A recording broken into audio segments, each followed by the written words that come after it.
சர்வமும் சிவமயம். இப்போ திருமூலருடைய ஒரு ரொம்ப பிரதானமான ஒரு பாட்டு. இந்த யோகத்துக்குள்ள வர எல்லாருமே வந்து இந்த ஒரு பாட்ட வந்து எடுத்துக்காட்டா சொல்லுவாங்க. இந்த "ஏற்றி இறக்கி ம். இருகாலும் பூரித்து" அப்படின்னு சொல்லி.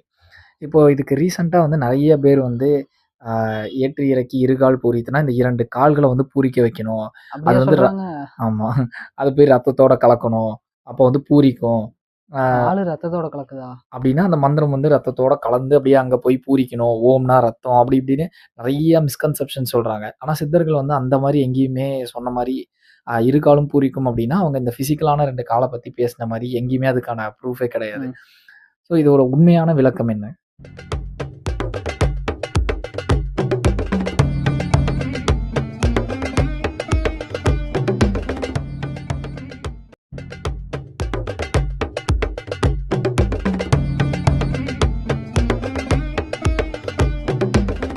சரி, முதல்ல நம்ம பாட்ட பாத்தரலாம்.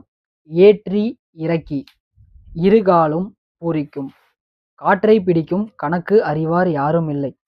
காற்றைப் பிடிக்கும் கணக்கு அறிவாளர்க்கு கூற்றை உதைக்கும் குறி எதுவாமே." சரிங்களா?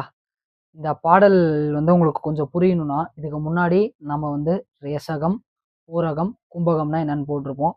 அத வந்து நீங்க கொஞ்சம் பார்த்தீங்க அப்படின்னா வந்து, உங்களுக்கு வந்து தெளிவா வந்து புரிஞ்சிரும் என்னன்னு.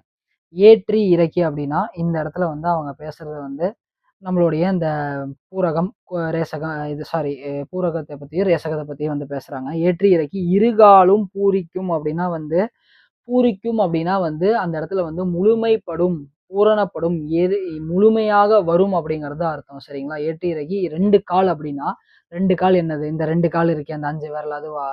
அந்த காலுக்கும் 5 விரல் இருக்கு. சரிங்களா? 5, 5 10 விரல் இருக்கு. இவங்க சொல்ற இந்த இரு காலுக்கும். சரிங்களா? ஏன் வந்து இந்த மூச்சு காத்துக்கு காலுன்னு பேரு வச்சாங்கன்னு ஒரு விளக்கத்த நீங்க எல்லாருமே தெரிஞ்சுக்கணும். சும்மா எல்லாருமே வந்து பேசுவாங்க. காற்றுக்கு மறுபெயர் காலாகும். காலுக்கு கால் என்றால் காற்றுன்னு. ஆனா ஏன் வந்து காத்துக்கு கால்ன்னு பேர் வச்சாங்கன்னா, தெரியாதுன்றுவாங்க. இந்த கால்கள் இருக்கு இல்லையா? இந்த கால்கள் ஏன் கையின்னு பேரு வைக்கலன்னு கேள்வி கேட்காதீங்க. இத நான் சொல்லும்போது அதுக்கான விளக்கத்தையும் நான் குடுக்குறேன். இந்த 2 கால்கள் இருக்கு இல்லையா? இந்த 2 கால்களோட முடிவுல பார்த்தீங்கன்னா, 5 விரல்கள் இருக்கும். சரிங்களா?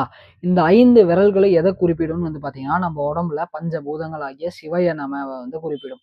அதே மாதிரி தான் வந்து பார்த்தீங்கன்னா, இந்த மூச்சு காற்று 2 இருக்கு. 1 இடகலை, 1 பிங்கலை. அதே மாரி இடது கால், வலது கால். ஓகேங்களா? அதே மாரி வந்து இந்த காற்றுக்கு இடகலைக்கு 5 காத்து இருக்கு. பிங்கலைக்கு 5 காத்து இருக்கு. விச் மீன்ஸ் இந்த வலது கலை அப்படின்னு சொல்லக்கூடிய சூரிய கலையிலயும் நீர், நிலம், நெருப்பு, காற்று, ஆகாயம் இருக்கு. அதே மாரி இந்த இடது கலையிலயுமே வந்து பார்த்தீங்கன்னா, நெருப்பு, காற்று, ஆகாயம், மண், நீர் அப்படிங்கிற 5 இருக்கு. 5, 5 சேர்ந்தா 10 ஆச்சா? இப்ப அப்படியே நம்மளோட கால் மாரியே இருக்கா? கால் எப்படி நீளமா இருக்கோ, மூச்சு காற்றும் அதே மாரி நீளமா போயிட்டு நீளமா தான் வரும். ஓகேங்களா? இது எல்லாத்தையும் வச்சு தான் என்ன பண்ணாங்க அப்படின்னா, அதுக்கு கால் அப்படிங்கிற ஒரு பேர வந்து வச்சாங்க. புரியுதுங்களா? இதனால தான் காற்றுக்கு காலுன்னு இன்னொரு பேருங்கிற சூக்கமும். இதெல்லாம் பரிபாஷை சொற்கள். இந்த விளக்கத்த உலகத்துல நீங்க எங்க போனாலும் தேடி கண்டுபிடிக்க முடியாது. எங்க கண்டுபிடிக்கலாம்னா, சித்தர் மார்க்கத்துக்குள்ள கண்டுபிடிக்கலாம். இந்த சித்தர் மார்க்கத்துக்குள்ள எப்படி கண்டுபிடிக்கலாம்னா, முறையா பயிற்சி பண்ணி குரு அருளாலயும், திருவருளாலயும் அவங்களோட அந்த பரம்பொருள் பராபரையோட அருள் இருக்கும்போது, உங்களுக்கு இத உணர்த்தி சொல்லுவாங்க. இத எனக்கு இப்ப சொல்றாங்க. அத நான் உங்களுக்கு சொல்றேங்கும்போது, அவங்களோட அருள் இருக்குங்கிறத எல்லாருமே தெரிஞ்சுக்கலாம். இப்போ ஏற்றி, இறக்கி அப்படின்னா, ரேசகம் பண்ணு, பூரகம் பண்ணுன்னு அர்த்தம். இரு காலும் பூரிக்கும். 2 காத்துமே அந்த பஞ்சபூதமும் சேர்ந்திருக்கிற அந்த 2 காலுமே பூரிக்கும் அப்படின்னா 2 காலும் ஒன்று சேரும்னு அர்த்தம். 2 காலும் எப்போ ஒண்ணு சேரும்? ஒண்ணு சேரும்போது என்ன உருவாகும்? அக்னி கலை உண்டாகும். அக்னி கலைன்னா என்ன? சுழிமுனை காற்று. ஏற்றி, இறக்கி, ரேசகம், பூரகம் பண்ணு. அது 2யும் இடகலை, பிங்கலை 2யும் வச்சு பண்ணா 2ம் ஒண்ணு சேரும். கம்பைன் ஆகும், ஜாயிண்ட் ஆகும். 2 ஜாயிண்ட் ஆனா பரிபூரண நிலையை எட்டும். பரிபூரண நிலைக்கு பேரு தான் வந்து பார்த்தீங்கன்னா, சுழிமுனை காற்று, அக்னி கலை அப்படின்னு சொல்றாங்க. அப்படி பூரிக்கிற காற்ற, முழுமை சேர்ற காற்ற நல்லா புரிஞ்சுக்கங்க. 8+2 = 10ன்னு ஆகுற அந்த காத்த பிடிக்கிற கணக்கு யாருக்கும் தெரியல. காற்றை பிடிக்கும் கணக்கு அறிவார் யாருமே இல்லை. சரிங்களா? கணக்கறிவார் யாரும் இல்லை. அந்த 8, 2 சேர்த்து புடிக்கிற கணக்கை கண்டுபிடிக்கிறவன் எவனுமே இல்லை. ஆனா, அந்த காத்த புடிக்கிற இந்த அடுத்தது வந்து தெளிவா இன்னொரு சென்டென்ஸ் வைக்கிறாரு பாருங்க திருமூலர்.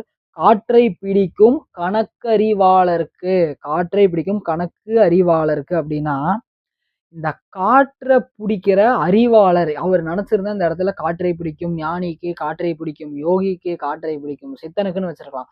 காற்றை பிடிக்கும் கணக்கறிவாருக்கு இல்ல கணக்கறிவாளருக்கு எவ்வளோ பெரிய சூக்குமமான வார்த்தை தெரியுங்களா அது? அந்த ஆள் அவர்லாம் நினைச்சா அப்படியே அப்படியே பான்னு பிரமிப்பா நமக்கு நிக்குது அந்த இடத்துல. என்ன சொல்றாருன்னா, அந்த காற்ற பிடிக்கிற கணக்க நீங்க எப்படி அறிவீங்கன்னா, உங்களுடைய அறிவால தான் நீங்க அறிவீங்க. அவனுக்கு பேரு தான் வந்து அறிவாளர்கள். அறிவாளர்கள் அப்படின்னா, முழுமையான அறிவை உபயோகப்படுத்தினா தான் இந்த கலைய உங்களால கத்துக்க முடியும். போய் நான் வந்து ரூ. 10,000 ஃபீஸ் கட்டிட்டேன். ஒரு கிளாஸுக்கு 5,000 2ஆ சேர்த்தீங்கன்னா, வாங்க டிஸ்கவுண்ட்ல நான் 10,000 தரேன்.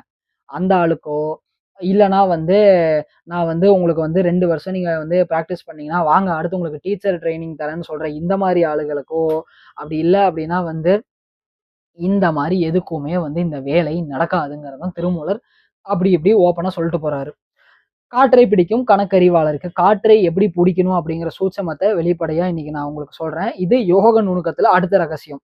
காற்றை எப்படி பிடிக்க முடியும்னா, மனச வச்சு பிடிக்க முடியாது. அறிவ வச்சு தான் பிடிக்க முடியும்.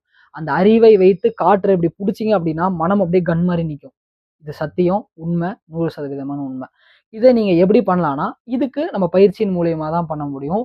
இது வந்து சிவ மார்க்கங்களான யோகத்திலயும், ஞானத்திலயுமே வந்து இந்த விஷயங்களுக்கான ரகசியங்கள் இருக்கு. அதுல முக்கியமா வந்து நீங்க இத வந்து நீங்க முருகன் யோகக்கலை பண்ணும்போது உங்களுக்கு எல்லாமே புரிஞ்சுட்டு இருக்கும். ஓகே முருகன் யோகக்கலையில நம்ம இத தான் இத்தன நாள் நம்ம சொல்லிக் குடுத்தாரு. நம்ம இத தான் பண்ணிட்டு இருக்கோமா அப்படிங்கிறத, அத தான் நீங்க பண்ணிட்டு இருக்கீங்க.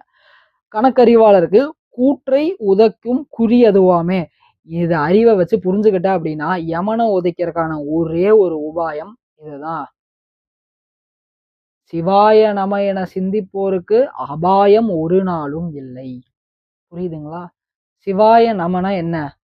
5 இருக்கு. சரி அத அடுத்த வீடியோல பார்ப்போம் நம்ம. எதுக்கு எல்லாத்தையுமே வந்து ஒரே இதுல சொல்ட்டோம்னா உங்களுக்கு ஓவர்லோட் ஆயிரும். அதனால அத அடுத்து பார்ப்போம். சரிங்களா? இப்ப வந்து மறுபடியும் இன்னொரு வாட்டி இப்ப நான் பாட்ட படிக்கிறேன். இப்ப நான் விளக்கம் சொல்ல மாட்டேன்.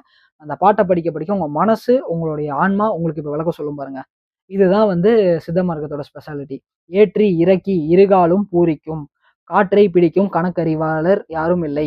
காற்றை பிடிக்கும் கணக்கறிவாளருக்கு கூற்றை உதைக்கும் குறியதுவாமே. இப்போ உங்க மனசு உங்களுக்கு விளக்கம் சொல்லுச்சா? முருகன் யோகக்கலை பண்றவங்களுக்கு நான் பண்ற பயிற்சிய தான் இவர் சொல்றாருன்னு புரிஞ்சதா? இவ்வளவுதான். இதுதான் அதோட உண்மையான விளக்கம். இப்போ உங்களுக்கு புரிஞ்சதா? நான் சொன்ன விளக்கம் என்ன அப்படிங்கிறது? இதுதான் அதுக்கான தெள்ளத் தெளிவான விளக்கம். இந்த மாரி இப்ப இருக்கிறது என்னவோ 4 வரி தான். அந்த 4 வரிக்குள்ள ஒரு ஒரு வார்த்தைக்குள்ளயும் எப்படி புகுத்தியிருக்காங்க பார்த்தீங்களா நெறைய விஷயங்கள. இதுக்கு பேர் தான் பரிபாஷை. சாதாரணமா படிச்சு, சாதாரணமா வந்து புக்ல இருக்கிற விளக்க உரைய படிச்சீங்கன்னா இது புரியாது. இத தமிழ் வல்லுனர்கள் இருந்தாங்கன்னா, அவங்க அழகா தமிழ வந்து டிகோட் பண்ணுவாங்க. அதுல சான்ஸே கிடையாது அவங்கள மிஞ்சிக்கிறதுக்கு. ஆனா, யோக நுணுக்கம், ஞான நுணுக்கம் வருமான்னு கேட்டீங்கன்னா, நிச்சயமா வராது. சரிங்களா? ஆனா யாருக்கு வரும்னா, பயிற்சி பண்ணி இந்த தீவிரத்துல இருக்கோம் பார்த்தீங்களா? நாங்க இத தொறந்து உட்கார்ந்து பார்த்தோம் அப்படின்னா, அவங்க என்ன சொல்லியிருக்காங்களோ அது உள்ள இறங்கி, அது வெளிப்படையா இவ்வளோ பெரிய விளக்கம் வரும். எத்தனையோ நாள் வந்து நீங்க கேட்டிருப்பீங்க இந்த பாட்ட. ஆனா, அந்த கணக்கறிவாளர் அப்படிங்கிற அந்த வார்த்தையில தான் வந்து அவர் மிகப்பெரிய சீக்ரெட்ட வச்சிருக்காருங்கிறத யோசிச்சு பார்த்தீங்களா? 2வது இருகாலும் பூரிக்கும்ங்கிற வார்த்தையில எவ்வளோ பெரிய சீக்ரெட்ட வச்சிருக்காருன்னு பார்த்தீங்களா? இப்படித்தான் வந்து சித்தர்களோட பாடல்கள், ஞானிகள், யோகிகளோட பாடல்கள் இருக்கும். சரிங்களா? ஒரு இடத்துலலாம் வந்து பார்த்தீங்கன்னா வந்து, சிவவாக்கியர் அதுல வந்து ரொம்ப எக்ஸ்பர்ட்டான ஆளு. அந்த ஓடி, ஓடி, ஓடி, ஓடி உட்கலந்த ஜோதின்னு அது பார்க்கறக்கு வந்து அவர் வந்து சந்தத்துக்கு வந்து ஓடி, ஓடி, ஓடி, ஓடின்னு எழுதுறாரு. பட, பட, சட, சடங்கிற மாரி ஓடி, ஓடின்னு எழுதியிருக்காருன்னு தெரியும். ஆனா, தமிழ்ல வெளிய இருந்து பார்த்தீங்கன்னா இவ்வளோ தெரியும். ஆனா, அதே ஞான தமிழுக்குள்ள உள்ள பூந்தீங்க அப்படின்னா, ஓடி, ஓடி, ஓடி, ஓடி அப்படிங்கிறது இறைவன் 4 நிலைகளை தாண்டி உள்ள சூக்குமமான ஒரு நிலையில இருக்காருங்கிற ரகசியம் அங்க உங்களுக்கு புரிய ஆரம்பிக்கும். அந்த ரகசியத்தையும் நம்ம முருகன் யோகக்கலை வாயிலாக, மகாரம் வாயிலாக YouTubeலயும் வெளிப்படையா சொல்லியிருக்கோம். நம்ம கிளாஸஸ்லயும் குடுத்துருக்கோம். அத போய் நீங்க தேடி பாருங்க. சரிங்களா? உண்மையான ஞானம், ஆன்மீகம் எப்படி இருக்கும்னா, இப்படி இருக்கும். புரியுதுங்களா? ஒரே வார்த்த தான். உள்ளுக்குள்ள எவ்வளோ ஆழ்ந்த ஆழ்ந்த கருத்துக்கள் உள்ள போகுதுன்னு பார்த்தீங்களா? சரி, இந்த ரகசியத்த இப்ப நான் வெளிய சொல்லிக் குடுத்துட்டேன். அடுத்த வீடியோல, அடுத்த சத்சங்கத்துல நம்ம எப்படி இது எல்லாமே சத்சங்கங்கள்ல இத வீடியோன்னு சொல்றதுக்கு எனக்கு விருப்பம் இல்ல. ஏன்னா, இறைவன் அவரோட அருளால இதெல்லாம் குடுக்குறாருங்கும்போது, அதுக்கு மிகப்பெரிய ஒரு பேர் இருக்கு. அதுக்கு பேரு தான் சத்சங்கம். அடுத்த சத்சங்கத்துல நம்ம என்ன பார்க்க போறோம் அப்படின்னா, சிவாய நம என சிந்திப்போருக்கு அபாயம் ஒரு நாளும் இல்லை. உலகத்திலேயே இதுவரைக்கும் யாரும் குடுக்காத அதிசூக்குமமான சூக்குமம் இல்ல இது. அதி சூக்குமமான விளக்கத்த அடுத்த பதிவுல நான் உங்களுக்கு குடுக்குறேன். எல்லாருமே வந்து ரெடியா இருங்க. அதுவரைக்கும் இந்த ஒரு விஷயத்த நீங்க மனசுக்குள்ள போட்டு சிந்திச்சுட்டே இருங்க. நல்லா சிந்தனை செய்யுங்க. இதுக்குள்ள நான் என்ன சொல்லியிருக்கேங்கிறத. இந்த வீடியோ 1 வாட்டிக்கு 3 வாட்டி, 4 வாட்டி திரும்ப திரும்ப பாருங்க. ஒரு விதமான ஒரு வித்தியாசமான ஒரு டைமென்ஷன் உங்களுக்குள்ள ஓப்பன் ஆக ஆரம்பிக்கும். ஆன்மீகம் அப்படின்னா, உண்மையான ஆன்மீகம் அப்படின்னா எப்படி இருக்குங்கிறத இதுக்கு மேல என்னை வெளிப்படுத்த சொல்லிட்டாங்க.